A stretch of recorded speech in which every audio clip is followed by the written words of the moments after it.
Ya mimarlığın ilk çıkış noktasından itibaren insanlara hep konforlu, güvenli ve daha güzel bir yaşam şeklini sunması için çıkan bir mimarlığın en önemli etkenlerinden birisi de budur zaten.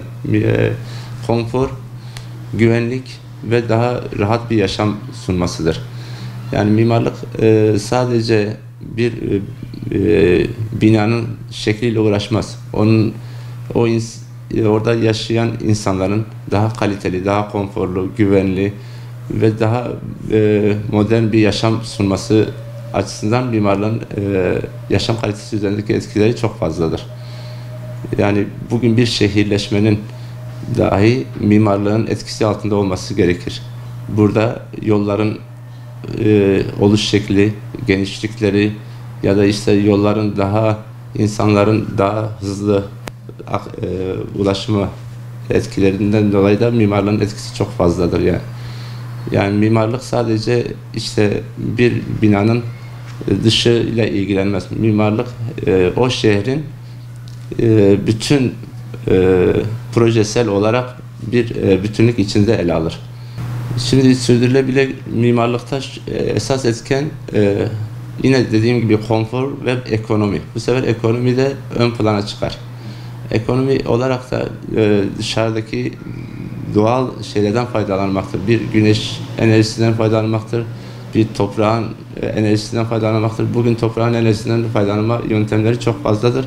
Ama Türkiye'de bu hala biraz daha maliyet açısından yüksek olduğu için uygulanmıyor. Ama Avrupa ülkelerinde topraktan elde edilen enerjiyle o bütün bir şehrin dahi elektrik enerjisi olsun, diğer enerjileri olsun sağlanabiliyor. Kentsel dönüşümlerde en büyük etken de zaten biliyorsunuz artık hani deprem bölgesi olan ülkemizde daha sağlam binaların üretilmesi, çelik yapıların üretilmesi, yani eski kötü binaların bunların yerine daha kaliteli ve güvenli binaların üretilmesinde en büyük şey budur yani. Ya tarihimizi bildiğimiz andan itibaren biz geleceğimize yön veririz. Tarihteki binalarımızı mutlaka restore ederken o tarihin gerçeğine uygun bir şekilde restore edilmesi gerekir. Bu da mimari bilgi gerektirir.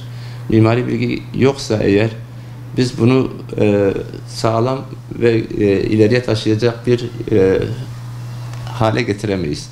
Onun için mutlaka o restore işinin bir iç mimar, bir mimar tarafından yapılması gerektiğine inanıyorum. Genç mimarların en başta staj konusunda biraz iyi, verimli yerlerde staja başlamaları gerekir. Yani orada aktif bir rol almaları gerekir. Aktif rol alan mimarlar kendileri yetiştirdikleri takdirde ilk piyasaya atıldıklarında çok rahat bir şekilde piyasaya da adapte olabiliyorlar. Ama staj dönemlerini kötü geçiren mimarlarımız yani piyasaya adapte olamadıkları zaman biraz ekonomik yönden ya da işte ne bileyim verim yönünden zayıf kalıyorlar. Mimarlar Odası'nın bu konuda zaten gerekli çalışmaları var. İlk deneyimlerini biraz daha rahat atlatabilmeleri için çeşitli çalışmalarımız var yani Mimarlar Odası olarak. Okullarda görülen teori eğitimidir. Bu teori eğitiminde mutlaka daha okul okurken dahi pratiğin içine dahil olurlarsa ki ben kendi okumamdan örnek vereyim. Ben üniversite 3. sınıftayken dahi çalışmaya başladım. Bir mimarlık bürosunda çalıştım ve şantiyelerde devamlı olarak bulundum.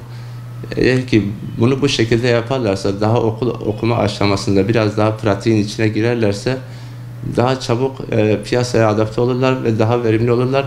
Kendi önlerini de açmış olurlar bu şekilde. Ya mimarlık gerçekten önemli bir meslektir. Bu meslek mutlaka şehrin her tarafında yani uygulanabilirlik açısından olması lazım. Bir şehrin altyapısından tutun üst yapısına kadar mimarlık verileriyle donatılması lazım. Yolların genişliğinden tutun, akslar olsun, ya bir binanın dış cephesinin nasıl olacağından olsun, hepsinden mimarlığın verileriyle gidilmesi gerekiyor. Şimdi mimarlık ta en önemli şey insanlara rahat, huzurlu, güvenilir ortamlar sağlamaktır. Bir şehrin mimarlık yönünden ya da bir şehir plancısının devamında uygulanabilir bir projeyle çıkılırsa eğer, buradaki yeşil alanlardan tutun, sosyal akslardan tutun, sosyal mekanlardan tutun, daha insanların rahatça yaşayabileceği bir ortamlar oluşturmak mümkündür. Eğer ki mimarlar eliyle oluşturan bir projede şehrin yollarından tutun, binanın görsellerinden tutun ya da işte ne bileyim sağlamlığından tutun, kullanışlı olmasından tutun, konforundan tutun, her şeyde daha rahat, güvenilir bir şehirler oluşturmak mümkündür yani.